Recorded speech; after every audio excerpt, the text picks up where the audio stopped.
I might coach, and I think this is something that as you work through, you're going to have to figure out where your comfort zone is on that. I might coach you to write down specific grades and are they doing it on percent scores? Yeah. So if one thing that I would do that I found really helpful is never go for an A+. Never write it down. Every time I wanted 100%, right? Every single time that I went in a class, I wanted 100%. I wanted to be the best in the class, not having to do with other people. I never wanted to beat anybody else, but I recognized that the moment that I identified that I wanted to be the best performer, I would have to adapt a bunch of new techniques to help me accomplish that goal. The reason I never wanted to shoot written down for a 98 or above is there was no wiggle room on that. So in a lot of my classes, out of the, I said this earlier, like 14 A+, 28 A's, and 3 A-. The A- hurt. They were above 90, but below 92, which was the cutoff. The A+, a lot of those I didn't shoot for A+.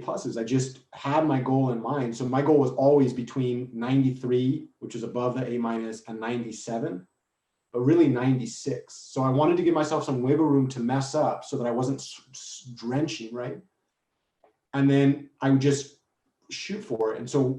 And I would write those down before the quarter actually started. And one thing that I would, I don't know how to ask this in a way, and I definitely wouldn't do this on camera, but I would definitely encourage you. Like, I think you're ready for that. And I think not only are you ready, but you can do it. And even if you don't do it, even if you were to write down, like, I wanted an A and you ended up getting a B+, there's lessons in the discrepancy there. But like, knowing what I know about you, I think you're ready for that stage. I think you're ready to make the self-commitment to get A's in those classes. I would encourage you to write down the exact grade and then the percentage scores less than 100% for sure, right? Give yourself some wiggle room. And then every time you get an assessment, look at those goals. And the point of this is not the focus on the grades. The grades are useful because they are indications about strategies, right? They tell you, is the current strategy I'm looking at working for the circumstance that I'm in? If those two things align, then you're meeting the challenge in the way that was expected of you, and then you're adapting those. And all of it, in my case, the thing that I would encourage you to think about is all of it is designed for study skill improvement.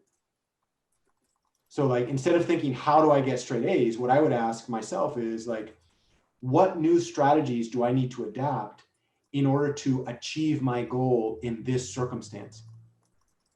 When things go wrong, what was I missing and what could I have done better? And those are great conversations for office hours, which you're so adept at navigating, right? I wouldn't say this to you if I didn't think you were ready. And I don't think I've ever said it this flatly, but like, you're ready for this. So let me ask you this. When you hear that, what comes up for you?